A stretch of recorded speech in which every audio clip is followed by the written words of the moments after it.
Hello everyone, नमस्ते to all of you. कैसे हो सभी? उम्मीद करती हूँ कि सभी खैरियत से होंगे। आशा कर रही हूँ कि सबकी पढ़ाई अच्छी चल रही होगी। तो डियर स्टूडेंट्स, आज की क्लास में अपन डिस्कस करेंगे केक के बारे में। अपन ने पढ़ा था केक के बारे, थोड़ा बहुत जाना था। जो भाग नंबर 5 पढ़ना चल रहा था उसे आगे बढ़ाते हैं। केक के बारे में विस्तृत जानकारी आज की क्लास में लेते हैं। ओके स्टूडेंट्स, केक के बारे में पढ़ते हैं कि केक होता क्या है। क्लियर है? क्या एक संवैधानिक पद है या वैधानिक पद है? इसकी हिस्ट्री क्या है? केक की क्लास को शुरू करते हैं। फिर देखिए, केक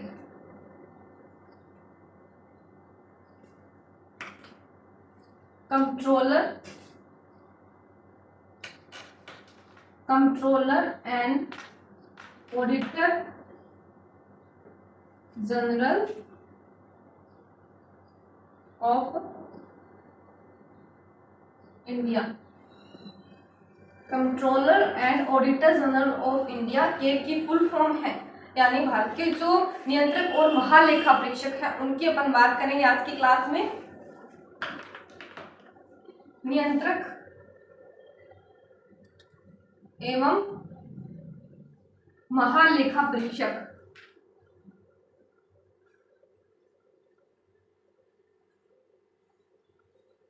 भाग नंबर 5 में जिसका उल्लेख मिलता है, फर्स्ट ऑफ ऑल पढ़ेंगे डॉक्टर बी आर अम्बेडकर के बारे में। वो इस पद के लिए क्या कहते हैं? डॉक्टर बी आर अम्बेडकर के अकॉर्डिंग जो ये पद है, यानी जो ये केक पद है, वो भारतीय संविधान का सबसे महत्वपूर्ण इंपॉर्टेंट क्या है? पद है। किसके according? Doctor B R Ambedkar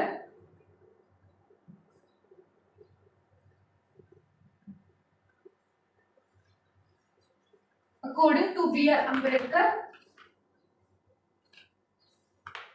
नियंत्रक एवं महालेखा परीक्षक जो पद है वो डॉक्टर बी आर अम्बेडकर क्या कहते हैं इसके पद के बारे में? ये संविधान का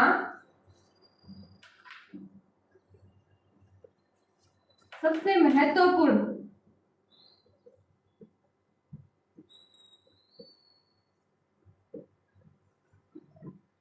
पद है भारतीय संविधान का। ठीक है, भारतीय संविधान का सबसे महत्वपूर्ण पद है। किसके according? Doctor B R Ambedkar के according.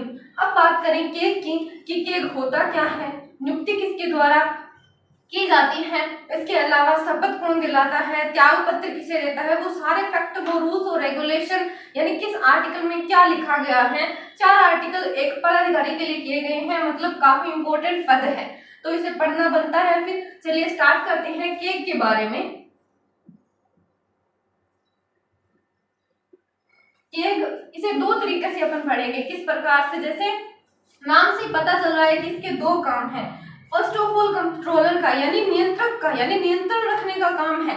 Second auditor general of India, यानी ऑडिट, यानी जो लेखा जोखा, जो लेखांकन से संबंधित काम है वो किसका रहने वाला है? केक का रहता है। डन है? क्लियर है? नियंत्रक एवं महालेखा परीक्षक डॉक्टर बी आर अम्बेडकर संविधान का सबसे महत्वपूर्ण पद है, भारतीय संविधान का। All is clear? और केक के बारे में 2 बातें अपन पढ़ेंगे कि एक तो कंट्रोलर और एक ऑडिटर का काम होता है। क्लियर है? केक कि कितने काम है? 2 काम है, एक तो कंट्रोलर, एक ऑडिटर।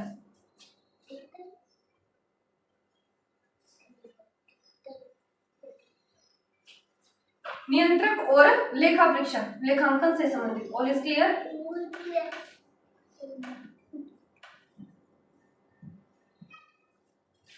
नियंत्रक।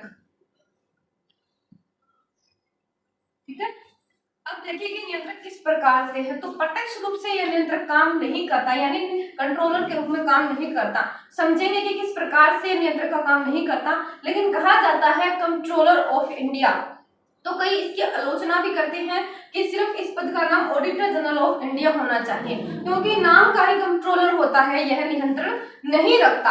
अप्रत्यक्ष रूप से कंट्रोलर का काम करता है। किस प्रकार से? जैसे संसद है, ठीक है, संसद की अपन बात करें,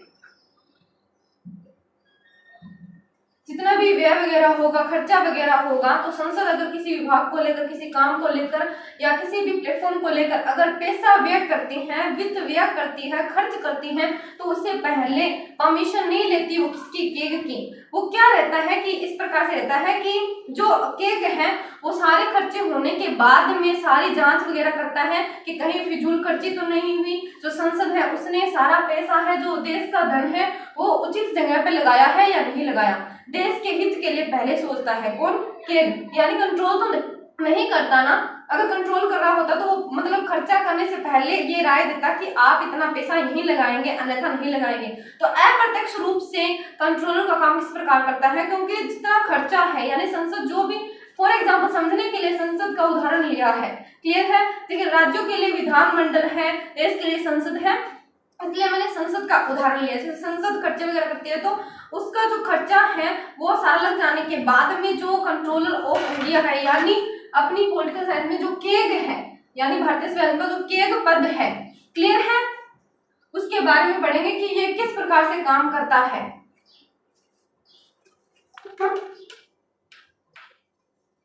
देखिए ये जो कंट्रोलर है वो नियंत्रक और महालेखा परीक्षक के रूप में नियंत्रक का काम अप्रत्यक्ष रूप से करता है, क्लियर है। सारा काम हो जाने के बाद में जांच पड़ताल करता है, इसलिए अप्रत्यक्ष रूप से इसे कंट्रोलर ऑफ इंडिया कहा गया है, लेकिन नाम लिया जाता है controller and auditor general of India. All is clear. देखिए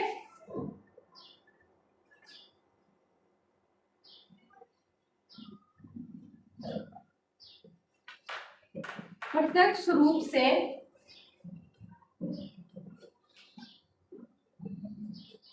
कंट्रोलर नहीं बल्कि अप्रत्यक्ष रूप से,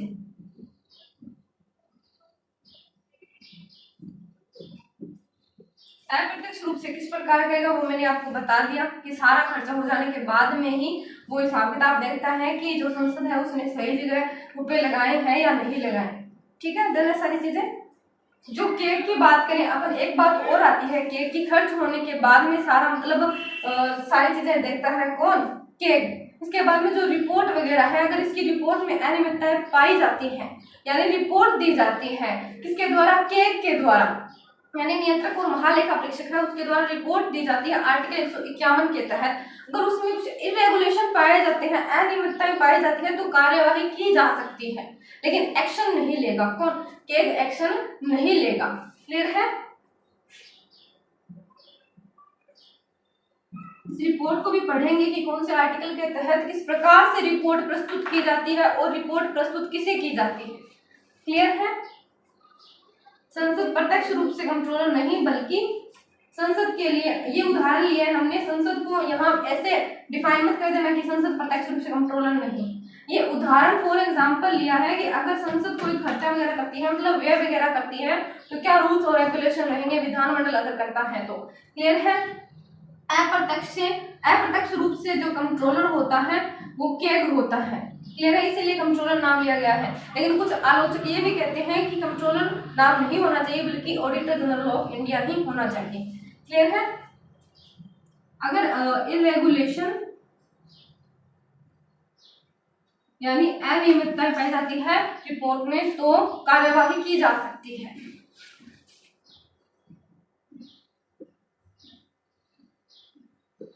क्लियर है, शॉर्ट में लिख दिया कार्यवाही। अब देखते हैं ऑडिट करने का काम यानी जो लेखांकन से संबंधित है। तो फर्स्ट ऑफ ऑल जो देश है अपना भारत देश के संघ और राज्य दोनों के लिए ही ये काम करता है, क्लियर है, संघ और राज्य दोनों के लिए काम करता है। All is clear.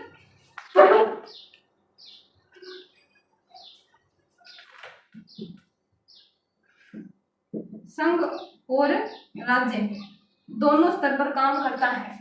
कौन काम करता है, के काम करता है।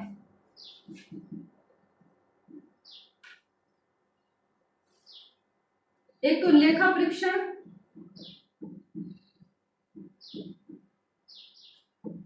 एक लेखांकन तैयार करना,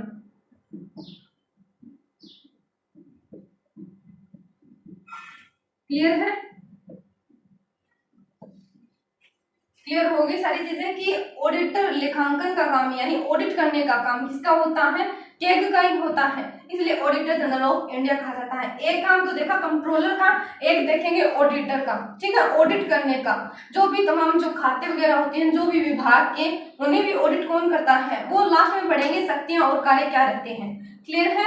तो संघ और राज्य दोनों स्तर पे क्या काम करता है, लेखा परीक्षण और लेखांकन तैयार करना। क्लियर है। रिपोर्ट तैयार की जाती है लेखांकन से संबंधित, वो भी, और लेखा परीक्षण दोनों के लिए कौन काम करेगा, के करेगा। लेकिन 1976 के बाद में जो लेखांकन तैयार करने का काम है वो संघ स्तर पर कौन नहीं करता, केग नहीं करता। क्लियर है। सीजीए करता है।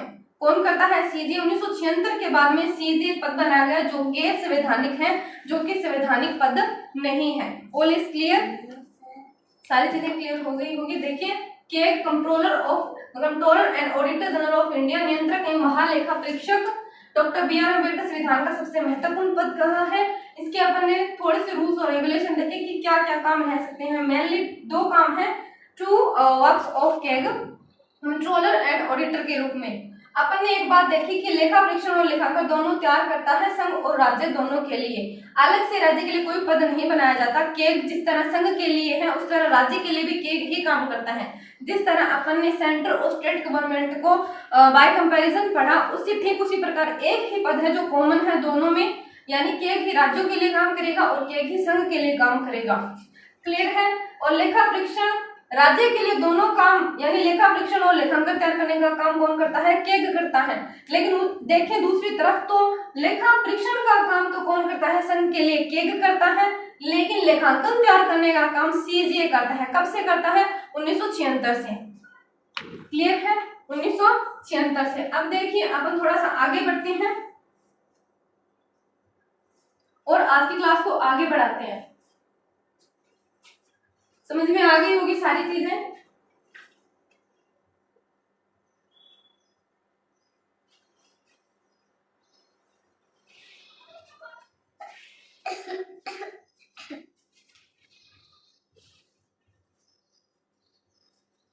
देखिए अपन अब पढ़ेंगे केग के बारे में छोटी सी बात कि जो 1976 के बाद में जो पद बनाया गया उसे क्या कहा गया।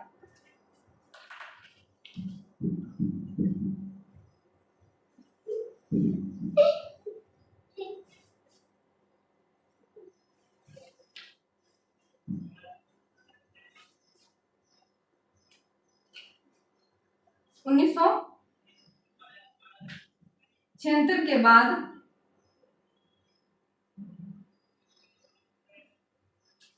केग नहीं बनाएगा बल्कि सीजीए। ठीक है, कंट्रोलर जनरल क्या बनाया गया, ऑफ अकाउंट। ठीक है, कंट्रोलर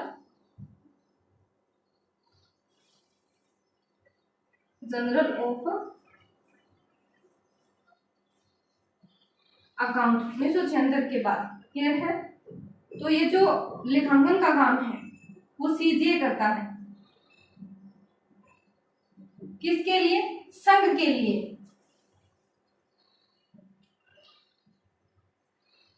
लेकिन राज्य के लिए कौन करता है, केग करता है। 1976 से पहले तो दोनों काम कौन करता था, केग करता था, लेकिन बाद में 1976 के बाद सीजीए पद का सृजन किया गया। ध्यान दीजिए कि ये गैर संवैधानिक पद है।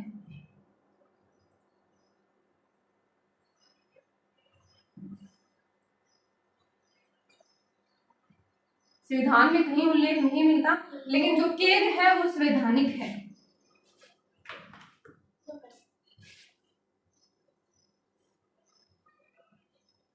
भाग नंबर 5 में इसका उल्लेख मिलता है। आर्टिकल 148 इसे डिफाइन करता है, केग के बारे में केग पद का वर्णन मिलता है। ठीक है, अब देखिए कि इसकी नियुक्ति के बारे में बात करते हैं। नियुक्ति किसके द्वारा की जाती है।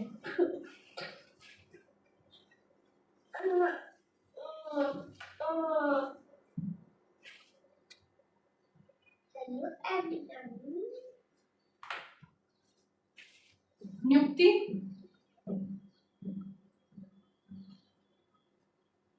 शब्द त्याग पत्र, ठीक है, और पद से हटाना।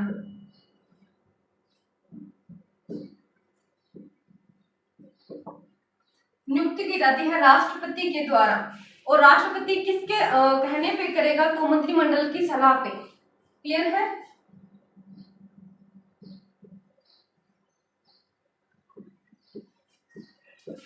मंत्री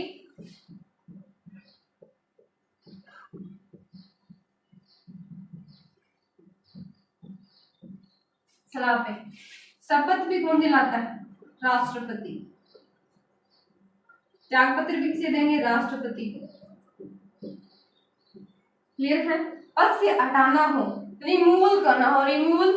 क्लियर है? तो कौन हटाएगा, किस प्रकार से हटाया जाएगा? तो जो सुप्रीम कोर्ट के न्यायाधीश है उसके समान ही इसको हटाने की क्या है, प्रक्रिया है।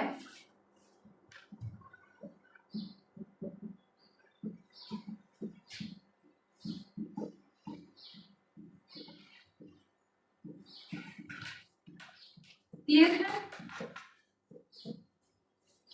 सुप्रीम कोर्ट के न्यायाधीश, सुप्रीम कोर्ट के न्यायाधीश को पद से हटाने की प्रक्रिया के समान है। इसके अलावा क्या आधार रहते हैं,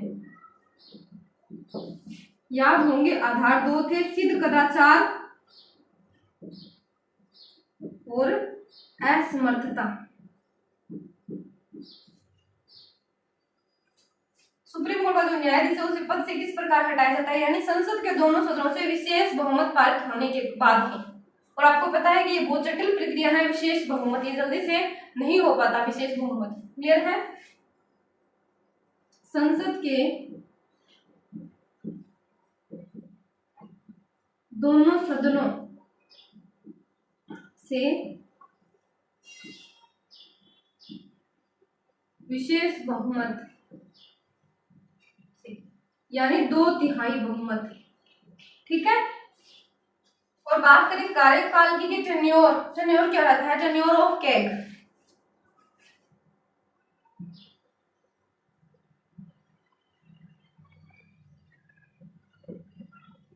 6 या 65 वर्ष ये एज है।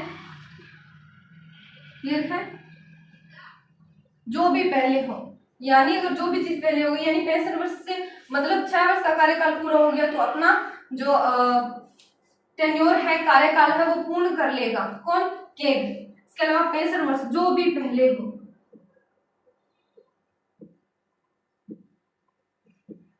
कोई स्पेसिफिक योग्यता नहीं रखी गई है केग पद के लिए। मोस्टली जो नियुक्त किए जाते हैं वो आईएएस रैंक के अधिकारी ही होते हैं जो केग बनते हैं। क्लियर है? अब हम बात करेंगे कि who was the first keg of India और प्रेजेंट टाइम में कौन है। All is clear? आगे पढ़ते हैं, थोड़ी सी हिस्ट्री देख लेते हैं इसकी, फिर आर्टिकल देखेंगे, इसके अलावा अपन पावर देखेंगे। क्लियर है?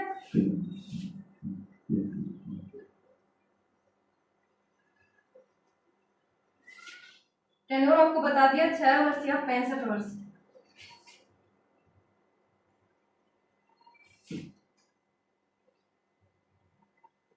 हिस्ट्री ऑफ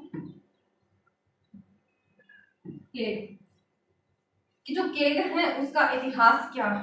ओके,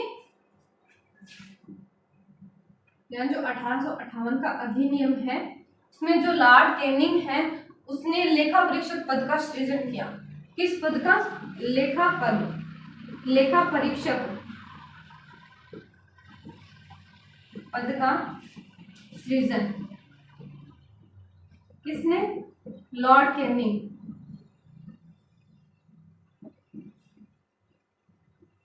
फिर 1919 में से वैधानिक दर्जा दिया गया। वैधानिक किस प्रकार से है, यानी संवैधानिक नहीं है, वैधानिक है। वैधानिक और संवैधानिक में भी डिफरेंस होता है, आपको बताएंगे। ठीक है? वैधानिक की बात करें तो 1919 में वैधानिक यानी एक्ट के तहत इसे लाया गया, यानी विधि। क्लियर है? संवैधानिक दर्जा अभी तक नहीं मिला है क्योंकि संविधान ही बन के तैयार नहीं हुआ भारतीयों का, तो वो तो होगा 1947 के बाद, यानी 1950। क्लियर है? वैधानिक दर्जा। यहाँ थोड़ा सा इतिहास देख रहे हैं किसका? लेखा परीक्षक पद का किसने बनाया। क्लियर है? क्यों बनाया जाता है? ताकि जो देश का पैसा है उसे अच्छे से टैकल किया जा सके, अच्छे से कहाँ लोगों के हित में लगाया जा रहा है। और मैं आपको बता दूं कि ये मतलब जो संचित निधि है और आकस्मिक निधि है, इसके अलावा जो लोक हित की निधि है उस पर भी कंट्रोल करता है। कौन? केग। यानी एक तरह से कह सकते हैं कि लोक हित में मतलब अभिभावक के रूप में कार्य करता है। इसके कुछ उपनाम भी हैं जो आज की क्लास में अपन जानेंगे। क्लियर है? वैधानिक दर्जा यानी एक्ट के द्वारा 1935 जो एक्ट है उन्हीं की बात कर रही हूँ। आपको याद होगा एक्ट अपन ने पढ़े थे। क्लियर है? 1935 में और शक्तियां दे दी गई, शक्तियां प्रोवाइड की गई। All is clear? 1858 लेखा परीक्षक पद का सृजन लॉर्ड कैनिंग, 1919 वैधानिक दर्जा, 1935 शक्तियां। All is clear? आगे बढ़िए। इसके साथ ही अपन पढ़ेंगे कि क्या रूल्स और रेगुलेशन है, क्या कार्य है, क्या शक्तियां हैं। ओके, देखिए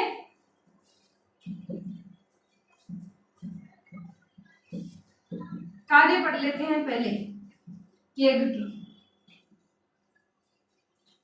फर्स्ट ऑफ ऑल हम बात करें, ये दोनों ही मतलब संघ और राज्य दोनों के लिए काम करता है।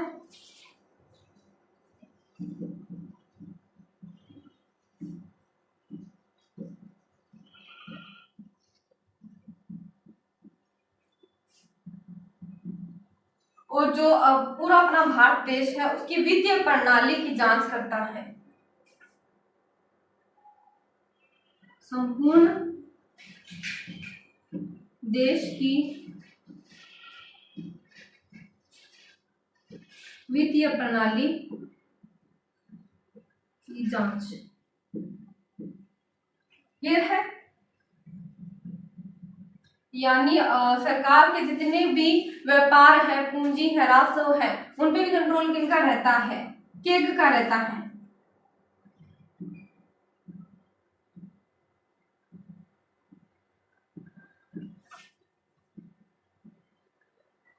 और जो भी विभागों के खाते हैं उन्हें ऑडिट करना। क्लियर है? विभागों के खातों को ऑडिट करना इसका काम है, केग का काम है। सबसे इंपॉर्टेंट जो राजस्व है, टैक्स है, उस पे भी किसका नियंत्रण रहता है? केग का।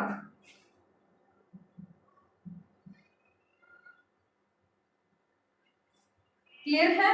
संघ व राज्य दोनों के लिए और संपूर्ण देश की वित्तीय प्रणाली की जांच, सरकार की पूंजी, व्यापार विभागों के खातों को ऑडिट करना, कोई सा विभाग और सरकारी कंपनियों से रिलेटेड जो भी रूल्स और रेगुलेशन है, जरूरी नहीं कि सरकारी के अलावा जो प्राइवेट है उन पे भी काम करेगा, मतलब उन पे भी कर सकता है। ठीक है? सरकारी कंपनियों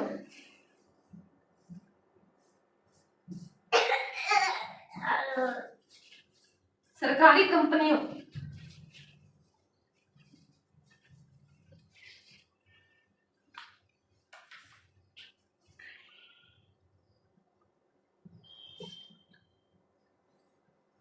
और इस क्लियर अपन ने कार्य देखे शॉर्ट नोट में समझाया आपको कि संघ और राज्य दोनों के लिए काम करता है, लेकिन 1976 के बाद सीधे पद का सृजन किया गया और वो लेखांकन का काम करता है संघ स्तर के लिए।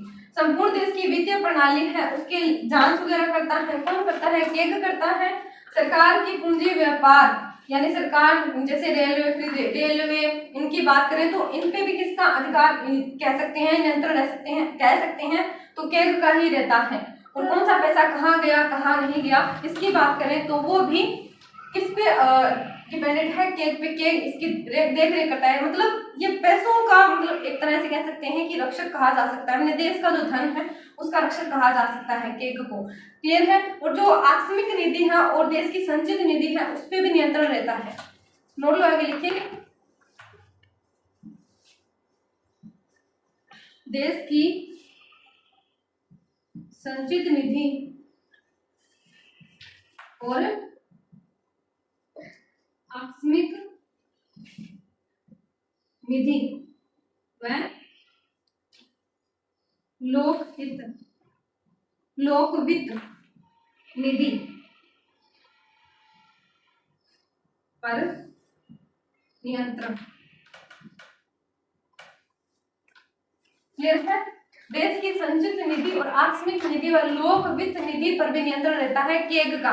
ऑल इज क्लियर, सारी चीजें क्लियर होगी कि 1858 यानी लॉर्ड कैनिंग लेखा परीक्षक पद का सृजन किया।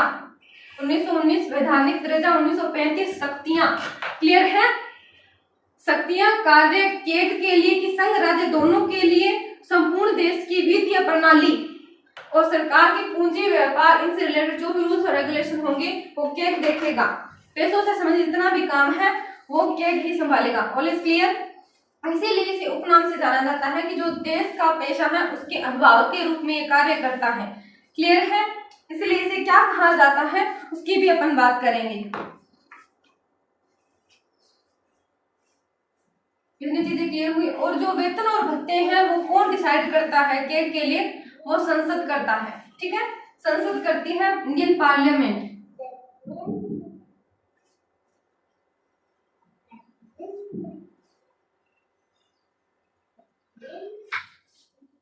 अपन ने थोड़ा सा इतिहास देखा किसका? केग का, controller and auditor general of India. तो एक बात सबसे इंपॉर्टेंट आती है कि जो रिटायर हो जाते हैं यानी ये जो केग हैं वो सेवानिवृत्ति यानी अवकाश प्राप्ति यानी कंप्लीटेड रूप से अवकाश ग्रहण कर लेते हैं, यानी रिटायर हो जाते हैं। उसके बाद में किसी सरकारी पद पर नहीं रहेंगे, यानी कोई भी सरकारी पद है उसे धारण नहीं करेंगे। ऐसा क्यों किया गया? तो मैं आपको बता दूं कि ऐसा क्यों किया गया। क्योंकि जो अगर आप देख लीजिए कि बात आती है किसी पे कार्रवाई की, जैसे जांच वगैरह करनी है, तो पाया जाता है कि यहाँ ये घोटाला हो गया, पैसा यहाँ ये लगा, तो लोग इस चीज को बचाने के लिए, अपने आप को बचाने के लिए इसे क्या देंगे? लालच देंगे इस पद को कि आप अगर रिटायर हो जाते हैं तो अपने विभाग में आपको काम देंगे, ऊंचा पद देंगे। इस चीज को खत्म करने के लिए यानी निष्पक्ष निर्णय लेने के लिए उसे इस चीज से वंचित रखा गया है। All is clear. अब अपन बात करेंगे छोटे से आर्टिकल्स के बारे में। 4 आर्टिकल हैं छोटे छोटे, 148, 149, 150, 151। तो क्लास को शुरू करें फिर आर्टिकल्स के साथ। देखिए first of all 48 article 149 clear है। Article 150, article 151। इसमें तो केग का ही वर्णन मिलता है। ठीक है, केग पद का वर्णन इसे डिटेल के साथ नहीं करेंगे। मोस्टली आर्टिकल्स पूछे जाते हैं तो आर्टिकल अपन को याद होने चाहिए, और वर्तमान में कौन है, पोस्ट कौन थे, ऐसे रूल्स और रेगुलेशन पूछे जाते हैं। इसके अलावा क्या काम रहता है, इसे क्या कहा जाता है, और इम्पोर्टेंट बनती है रिपोर्ट। रिपोर्ट किस प्रकार से प्रस्तुत की जाती है। क्लियर है। इसमें केग के कार्य और शक्तियां क्लियर है। लेखा के प्रकार और इसमें रिपोर्ट। अब रिपोर्ट को अपन थोड़ा डिटेल से पढ़ेंगे कि रिपोर्ट किस प्रकार से प्रस्तुत की जाती है। जैसे मैंने आपको बताया संघ और राज्य दोनों के लिए काम करता है, तो संघ स्तर पे तो राष्ट्रपति को प्रस्तुत करेगा। क्लियर है। संघ के लिए पहले मैं लिख देती हूँ फिर आपको समझाती हूँ। संघ स्तर और राज्य स्तर दोनों के लिए काम करता है। तो ये रिपोर्ट प्रस्तुत की जाती है किसके द्वारा? केग के द्वारा। किसे प्रस्तुत करता है? संघ की बात आए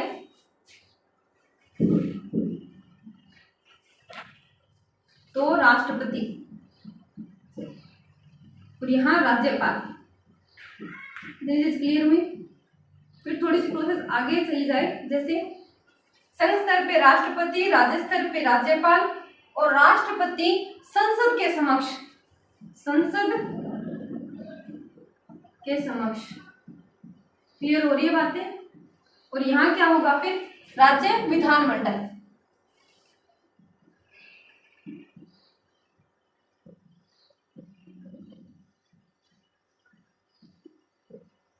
क्लियर है। संघ स्तर और राज्य स्तर पे राष्ट्रपति और राज्यपाल को प्रस्तुत करते हैं। कौन करते हैं? केग। संसद के समक्ष कौन करेगा? राष्ट्रपति, और राज्य विधानमंडल के समक्ष राज्यपाल। All is clear. फिर क्या प्रोसेस रहती है इसके बाद में, जो संसद है और राज्य विधानमंडल है वो ये रिपोर्ट आगे किससे सबमिट करवाते हैं, तो लोक लेखा समिति, नाम आपने सुना होगा, पीएसी, पब्लिक अकाउंट कमेटी, ठीक है, लोक लेखा समिति, लोक लेखा समिति कितने प्रकार की रिपोर्ट प्रस्तुत करता है, तो मेनली 3 प्रकार की रिपोर्ट है, उसे डिटेल के साथ नहीं पढ़ेंगे, सरकारी उपक्रमों से रिलेटेड और वित्त से रिलेटेड, क्लियर है। 3 रिपोर्ट प्रस्तुत की जाती है मेनली, संघ स्तर पे राष्ट्रपति और राज्य स्तर पे राज्यपाल। लोक लेखा समिति, पीएससी, पब्लिक अकाउंट कमेटी।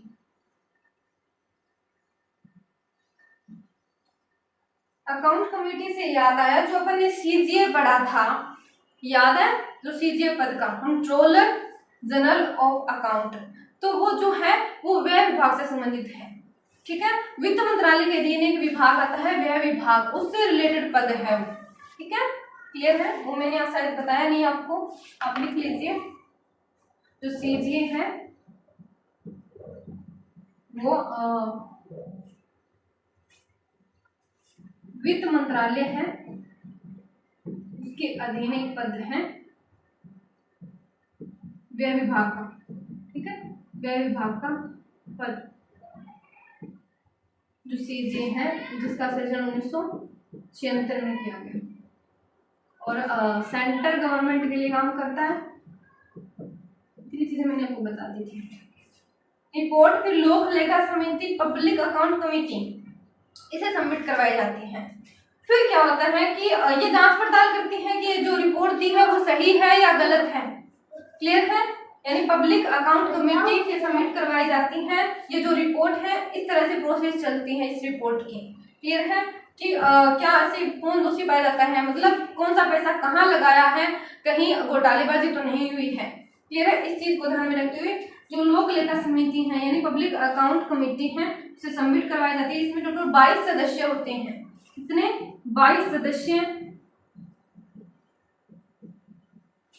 15 तो लोकसभा से और 7 राज्यसभा से।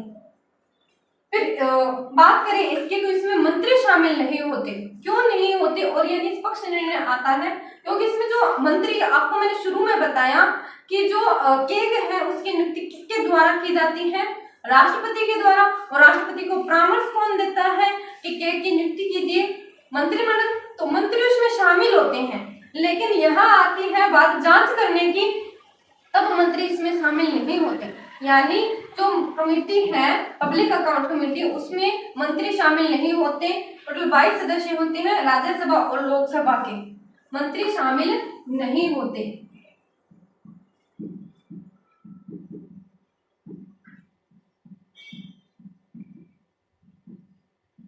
यानी फिर तो एक ही बात हो जाती है, अगर मंत्री शामिल होते तो फिर कोई जांच करने की बात ही नहीं होती, यानी केग से पहले जो कार्यपालिक अधिकारी है वो कह देते कि हाँ हमारे खिलाफ ये जांच वगैरह मत कीजिए, यानी उनकी नियुक्ति वो उन्हीं के खिलाफ थोड़ी मतलब जांच वगैरह करेगा, क्लियर है। 22 सदस्य, 15 लोकसभा से, 7 राज्यसभा से, मंत्री शामिल नहीं होते, क्लियर है। और इसी मतलब सहायता करने के लिए, ये सारा काम पब्लिक अकाउंट कमेटी अकेले नहीं संभाल पाती है, इसकी सहायता करता है, कौन करता है, स्वयं केग करता है। केग क्या करता है, सहायता करता है किसकी, पब्लिक अकाउंट कमेटी की, क्या करने में, जांच करने में, ठीक है।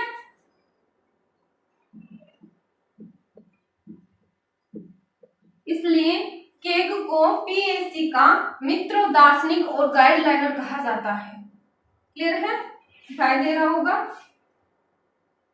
ये जो केग है, केग को शॉर्ट में लिखा है पीएससी, क्लियर है।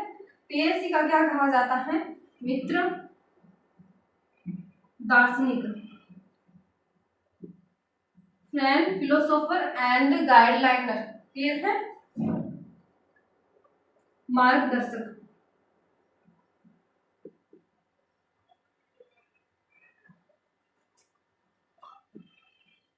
कहा जाता है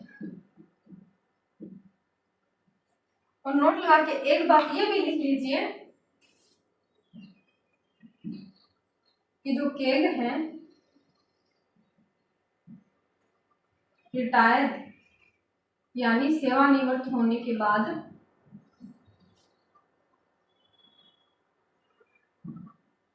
सरकारी पद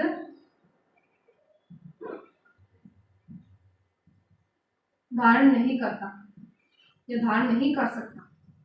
रीजन मैंने आपको बताया। क्लियर हो गई सारी बातें?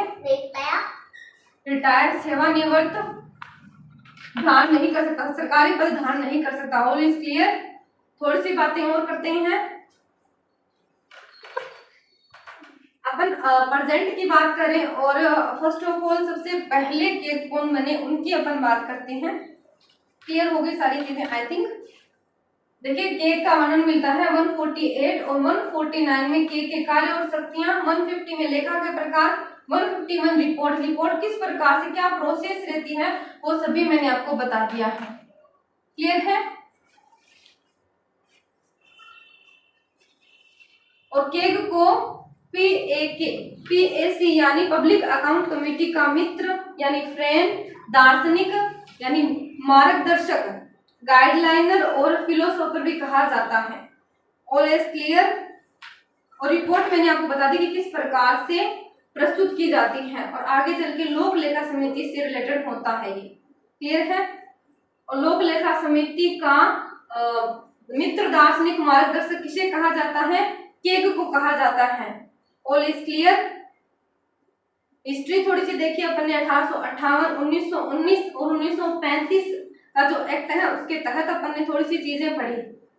इसके बाद में अपन ने क्या काम रहता है कंट्रोलर और ऑडिटर जनरल का वो देखा कि एक तो कंट्रोलर यानी नियंत्रक का काम होता है और एक भारत की संपूर्ण जो वित्तीय प्रणाली है उसे कौन देखता है?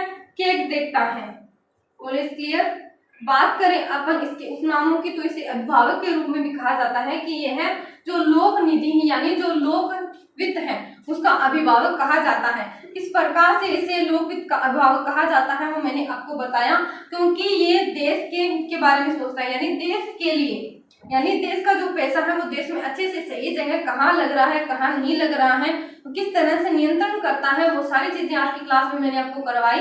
आई थिंक समझ में आ गई होगी।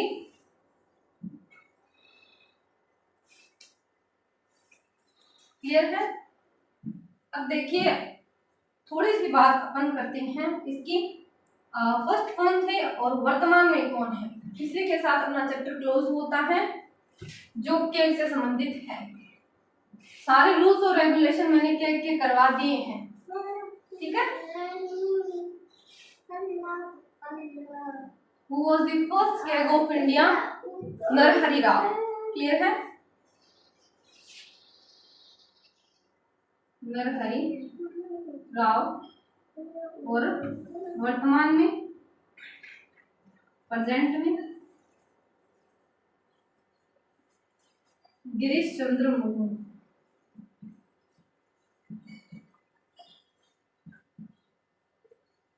ये बस इतनी सी चीज है। फैक्ट की कोई अलग से क्लास लेने की जरूरत नहीं क्योंकि बहुत ही छोटा टॉपिक है। सेंट्रल गवर्नमेंट का लास्ट टॉपिक आर्टिकल 148 से 151 तक। क्लियर है? भाग नंबर 5 आर्टिकल 148 से 151। ये 4 आर्टिकल एक पद के लिए यानी पद बहुत इंपॉर्टेंट बनता है। डॉक्टर बी आर अम्बेडकर ने सबसे इंपॉर्टेंट पद कहा है। किसे कहा है?